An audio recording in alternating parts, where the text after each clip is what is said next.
किसी शहर के रेलवे स्टेशन पर एक भिखारी रहता था। रोज वो ट्रेनों में भीख मांगकर अपना पेट भरता था। एक दिन उसकी नजर एक सूट बूट पहने लंबे आदमी पर पड़ी। उसने सोचा इससे जरूर अच्छे पैसे मिलेंगे।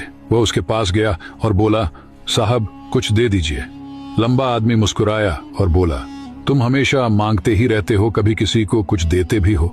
भिखारी शर्मा गया, साहब मैं तो भिखारी हूँ, देने के लिए मेरे पास क्या है?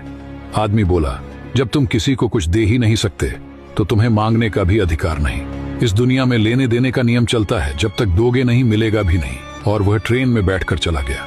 उसकी बात भिखारी के दिल में तीर की तरह चुभ गई। 2 दिन तक वह यही सोचता रहा, शायद मुझे भी इसलिए कम मिलता है क्योंकि मैं किसी को बदले में कुछ नहीं देता। तीसरे दिन उसने स्टेशन पर खूबसूरत फूल खिलते देखे। उसके मन में चमक आई, क्यों न देने वालों को बदले में फूल दूं। उसने कुछ फूल तोड़े और भीख मांगने चला गया।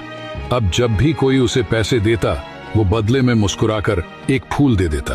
लोग खुश होते और उसे पहले से ज्यादा पैसे देने लगे। भिखारी समझ गया, देने में ही पाने का रहस्य है। एक दिन वही लंबा आदमी फिर स्टेशन पर दिखा। भिखारी दौड़कर गया, साहब आज मेरे पास आपको देने के लिए फूल है, आप मुझे पैसे दीजिए, बदले में मैं आपको फूल दूंगा। आदमी मुस्कुराया, वाह अब तुम भी एक व्यापारी बन गए। भिखारी की सोच बदल चुकी थी। अगले दिन से वह स्टेशन पर नहीं दिखा।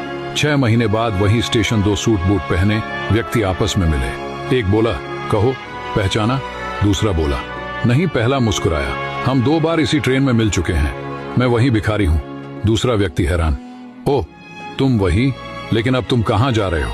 वह गर्व से बोला, फूलों का बड़ा व्यापारी बन गया हूँ।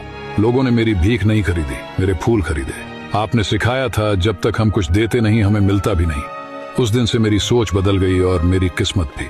दोनों मुस्कुराए और आगे बढ़ गए। इस कहानी की सीख सफलता हमारी सोच में छुपी होती है। तुम खुद को जैसा मानते हो, जिंदगी भी तुम्हें वैसा ही बना देती है। इसलिए खुद पर भरोसा रखो और देने की आदत डालो, किस्मत खुद बदल जाएगी।